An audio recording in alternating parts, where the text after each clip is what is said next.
জেনজিৰ প্ৰতিবাদত জ্বলি উঠিছে লাডাখ, জ্বলাই দিছে বিজেপিৰ কাৰ্যালয়। লাডাখক পূৰ্ণাংগ ৰাজ্য হিচাপে স্বীকৃতিৰ উঠিছে দাবী। সংবিধানৰ ৬ষ্ঠ অনুসূচীত অন্তৰ্ভুক্ত কৰাৰ দাবী উঠিছে। বৰ্তমানলৈকে 4জন লোকৰ মৃত্যুৰ খবৰ, আহত হৈছে বহুকেইগৰাকী। আইন হাতত তুলি নল'বলৈ জেনজিক আহ্বান সোনম ৱাংচুকৰ। লাডাখক পূৰ্ণাংগ ৰাজ্য হিচাপে স্বীকৃতি আৰু সংবিধানৰ 6ষ্ঠ অনুসূচীত অন্তৰ্ভুক্ত কৰাৰ দাবীত যোৱা কেইবাটা দিন ধৰি লেহত অব্যাহত আছে প্ৰতিবাদ। জলবায়ু কৰ্মী সোনম ৱাংচুকৰ নেতৃত্বত প্ৰায় 15 দিন ধৰি চলি থকা এই শান্তিপূৰ্ণ আন্দোলনে 24 ছেপ্টেম্বৰত হিংসাত্মক ৰূপ লয়। পৰিস্থিতি নিয়ন্ত্ৰণৰ বাহিৰলৈ গৈ ছাত্ৰ ছাত্ৰী আৰু আৰক্ষীৰ মাজত সংঘৰ্ষৰ সৃষ্টি হয়। এতিয়ালৈকে এই প্ৰতিবাদত 4জনৰ মৃত্যু আৰু প্ৰায় 70জন আহত হোৱাৰ তথ্য প্ৰকাশ পাইছে। তেওঁলোকে শীঘ্ৰেই দাবী পূৰণ হোৱাটো আহ্বান জনাই প্ৰতিবাদকাৰীয়ে বিজেপিৰ কাৰ্যালয় আৰু CRPFৰ বাহনত অগ্নিসংযোগ কৰে। লক্ষণীয় যে এই প্ৰতিবাদত অংশগ্ৰহীসকলৰ অধিকাংশই যুৱক যুৱতী। উল্লেখ্য যে 2019 চনৰ 5 আগষ্টত জম্মু কাশ্মীৰ আৰু লাডাখক পৃথক কৰি দুটা কেন্দ্ৰীয় শাসিত অঞ্চল ঘোষণা কৰা হৈছিল। সেই সময়ত লাডাখবাসীয়ে কেন্দ্ৰৰ অধীনত থাকিলে দ্ৰুত উন্নয়ন হ'ব বুলি আশাবাদী হৈছিল। কিন্তু এতিয়া উন্নয়নমূলক কাম তীব্ৰভাৱে পিছ পৰি ৰোৱাত লাডাখবাসী হতাশ হৈছে আৰু পুনৰ স্বায়ত্তশাসনৰ দাবী তুলিছে। ইয়াৰ উপৰি প্ৰতিবাদকাৰীৰ মুখ্য দাবী হৈছে লাডাখক সংবিধানৰ 6ষ্ঠ অনুসূচীত অন্তৰ্ভুক্ত কৰা, কিয়নো 6ষ্ঠ অনুসূচীৰ অধীনত স্বায়ত্তশাসিত অঞ্চল গঠন কৰি স্থানীয় জনগণে নিজস্ব প্ৰশাসন আৰু উন্নয়ন কাৰ্যত অংশগ্ৰহণৰ সুযোগ পায়। বৰ্তমান অসম, মেঘালয়, মিজোৰাম, ত্ৰিপুৰা আদিত এই বিশেষ ব্যৱস্থা প্ৰযোজ্য। কেন্দ্ৰীয় শাসিত অঞ্চল হোৱাৰ পাছত লাডাখৰ পৰা সেই সুবিধা আঁতৰাই দিয়া হৈছিল। ফলত চাকৰি, উন্নয়ন আৰু পৰিচালনাৰ ক্ষেত্ৰত বহু সমস্যাই দেখা দিছে।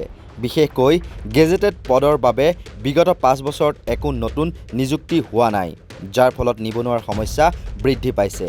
ইপিনে প্ৰতিবাদকাৰী যুৱক যুৱতীসকলে উচ্ছৃংখল পৰিস্থিতিৰ সৃষ্টি কৰাৰ বাবে দুখত ভাগি পৰিছে সোনম ৱাংচুক। এক ভিডিঅ' যোগে তেওঁ শান্তিবাৰ্তা বিফল হোৱা বুলি কৈ এনেকুৱা ধৰণৰ উচ্ছৃংখলতা বন্ধ কৰিবলৈ যুৱ প্ৰজন্মক আহ্বান জনায়।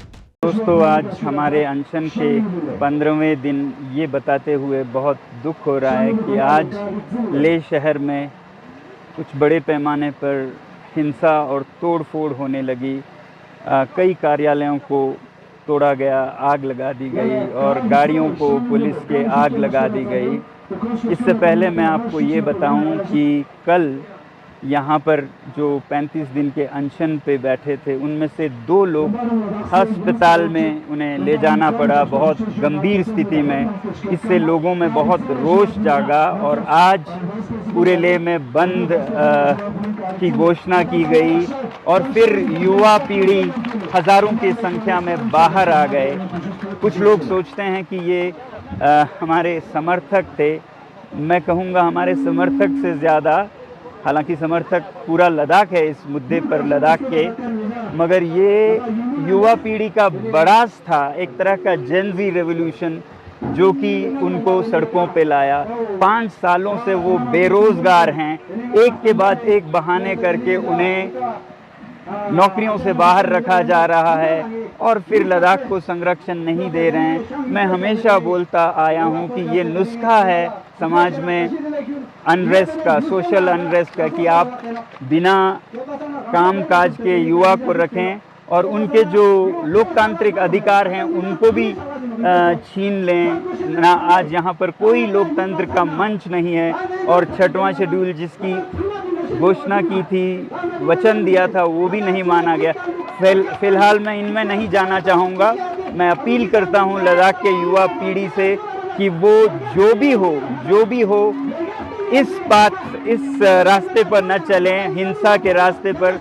ये मेरे 5 साल के कोशिशों को नाकाम कर देता है। अगर हम इतने सालों से अनशन कर रहे हैं, शांति से पदयात्रा कर रहे हैं और फिर अंत में अगर हिंसा कर बैठे तो ये हमारा रास्ता नहीं है। इसलिए मैं फिर युवा पीढ़ी से हाथ जोड़कर विनती करता हूँ कि हम शांति के ही रास्ते से सरकार को कहें और सरकार भी, मैं चाहता हूँ कि शांति के संदेश को सुने।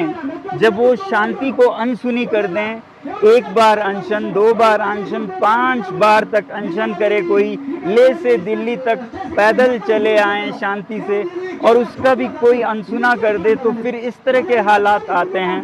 इस समय मैं सरकार से कहूँगा कि वो संवेदनशील हो लद्दाख के बारे में और युवा पीढ़ी से कहूँगा कि वो शांति के रास्ते पे चले। मैं पूरे देश से ये बताना चाहता हूँ कि ये रास्ता मेरा दिखाया हुआ नहीं है, ये उनके बड़ास का एक परिणाम है, मगर ये बड़ास निकालने का समय नहीं है। शांति से, ठंडे दिमाग से सरकार के साथ वार्तालाप करने का समय है। आज बस इतना ही, अभी बस इतना ही। बहुत बहुत धन्यवाद। जय हिंद। এই পৰিস্থিতিৰ পৰিপ্ৰেক্ষিতত অহা 6 অক্টোবৰত গৃহ মন্ত্ৰালয়ে প্ৰতিবাদকাৰীসকলৰ সৈতে বৈঠকত মিলিত হ'বলৈ নিৰ্ণয় লৈছে। উক্ত বৈঠকতে দাবীসমূহৰ সমাধানৰ দিশে আলোচনা হোৱাৰ আশা প্ৰকাশ কৰিছে প্ৰতিবাদকাৰীসকলে। নিউজ ডেস্কৰ ৰিপৰ্ট, নৰ্থ ইষ্ট নাও।